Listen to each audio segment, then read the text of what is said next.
Hello mga kababayan, kalingap, kabisnes kapapi, good morning, magandang buhay po. Merry Christmas ho sa lahat. Kumusta ho ang celebration ninyo? Dito sa akin, wala akong ganon. Kaya nakakamiss talaga pag nasa Pilipinas ka. Pero bagong lahat bago ako magbigay ng aking reaction, maraming salamat po sa mga subscribers, mga silent viewers, nandyan sa comment section. Salamat po sa hindi ninyo pag-skip ng ads. Salamat po sa suporta. Yung reaction ko ngayon ipatungkol ho dito. Ito yata yung unang pagkakataon na magre-reaction ako sa EDPAW. 4 na araw bago dumating ang celebration para sa Christmas Ball, pinuntahan nila Kalinga Prab kasama si Pao, sila Kambal, sila Edwin, at saka si Edward. Good vibes sila dito. Tawang-tawa ako kay Edwin. Ang daming banat ang daming mga pick-up lines. So, panoorin niyo po yung video doon kay Kalinga Prab. At dito, natuto ako kay Pao Pao. Kasi sinama na nga nila ito si Edwin. Punta sila sa mall. Hindi na nakapag-gis yung bata. Nandun na sila, nakita pa ni Pao na maputik yung paa. Pero ang galing ba ni Pao? Kasi siya, napakabait ng batang to. Nasundan ko to siya nung nag-umpisa pa lang siya mag-vlog. Easy lang siya, masayahin. Ito, dalang-dala pa rin niya ngayon. Niya, maalalay siya kay Edwin. Kasi ito po, si Edwin, ang kambal na to, lumaki nga ako sila sa Davao, sa probinsya, at batak sa trabahong bukid. At sila, focus, hindi, sila yung mga bata na paisi-isi lang na pabarka-barkada. Itong kambal na to, more on sila sa pagtulong sa kanilang nanay, kanilang magulang, kasi ang papa nga nila, dati nila since birth, hindi daw nakita. Nung nasa mall na sila, tinulungan niya itong maghanap ng damit. Tuwan-tuwa ako sa mga galawan ni Pao. Yung sinusuportahan niya, alalay siya kay Edwin. Alam naman natin na hindi ito sanay sa yung dyan sa mall or man. Kasi nga, mas madalas sila doon sa farm, sa bukid. Naisama ito dyan sa diet dahil kay Pastor Henry.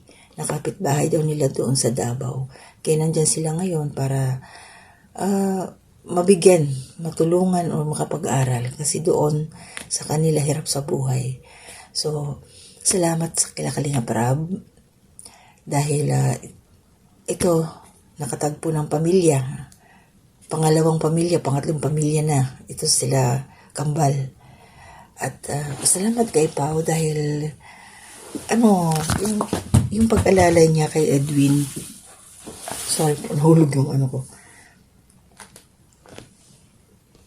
Nagiging na tong batang to.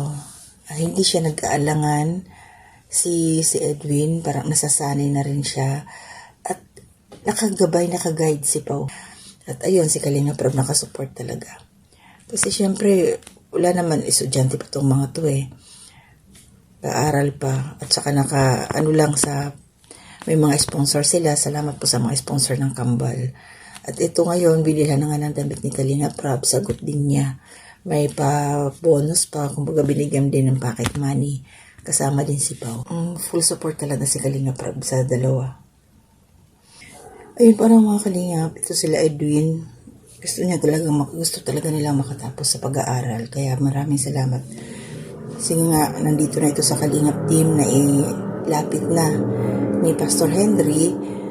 Kaya tuloy-tuloy ang magiging blessing sa mga batang ito. Makakatapos to sila, hindi to pababayaan ni Kalinga Prab. Siyempre, kita nyo may mga hitsura to. Yung future ng mga batang to? Mababait naman sila Ang daming kinikilig din sa tandem na to.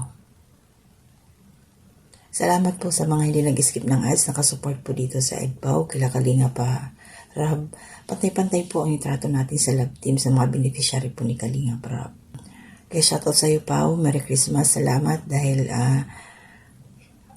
kumbaga hindi nag-aalangan sa iyo si Edwin kasi nga andyan ka, nakasuporta sa kanya. Tinuturuan mo siya kung kasi mahihain yung batang to si Edwin. Mahihain talaga siya. May babasahin pa akong comment. Shoutout po sa iyo, Ma'am Angel. Merry Christmas po, sabi niya. Kung swerte si Pao kay Edwin, mas swerte naman si Edwin kay Pao. Maganda na, napaka down to earth pa na bata. Parang Koreana pati. Ang bait ni Pao, parang si Kuya Rab lang. Parang si Kuya Rab lang din. I love Pao and I love Pao talaga. Bagay sila ni Edwin. Salamat, Ma'am Angel. Kahit sino naman talaga, isa rin to sa inaabangan ko na pag mga vlog nila. Kasi ang cute lang nilang tingnan. Bagay na bagay. Koreana si Pao at saka Australiano. Shout out po kay Ma'am Susan. Ma'am Susan Magday, sabi niya. Napakabait ni Pao. Swerte ni Edwin. Hindi siya matapobre. Galing niyang mag-advise kay Edwin. Tama po, Ma'am Susan. Salamat po sa comment ninyo. Totoo po yan. Napakaswerte talaga ni Edwin kasi ito si Pao, alam naman natin. Sabihin na diretso sikat siya. Papa niya, founder ng Kalingap. Ayan si Kalingap Rab. Pero hindi niya tinitingnan yun. Yeah? Ano lang siya? Normal, natural. Sumasabay. Masayahin na bata. Kaya I love Pao na talaga. Noon pa man. Ang galing lang niya, sa totoo lang. Kaya napakaswerte. Maraming swerte, syempre. Yan. Ito pa. May comment dito si Ma'am MDP ADP. Pa-shortcut si Ma'am ng pangalan na. Sabi niya, wow, nag-level up na naman daw ang EdPao. At nandun si Arjun. Oo, isa pa yan si Arjun. Pag nakikita ko rin itong batang to, smile, positive, nakakatuwa, tanggal stress. Ang galing ni Arjun, magaling kumanta kahit ganyan siya. Ang galing mag-acting drama-drama, nakakatuwa lang. Diba? So kung gusto nyo maging masaya lahat, yan, mga kababayan, panoorin nyo yung full video nito ni Kalingap Rab. Grabe, good vibes lang po tayo. Makalimutan nyo yung mga utang. Pag mapapanood nyo lahat ng mga upload ni Kalingap Rab, talagang mapapatawa ka, sakit na sa panga minsan eh. So yun lang po yung aking reaction. Maraming salamat sa inyo. Panoorin nyo po yung buong video sa channel po ni Kalingap Rab. Basta kilig-kilig lang ho tayo. Good vibes lang para hindi tayo tumanda kaagad. So, salamat po sa patuloy na suporta ninyo sa aming lahat.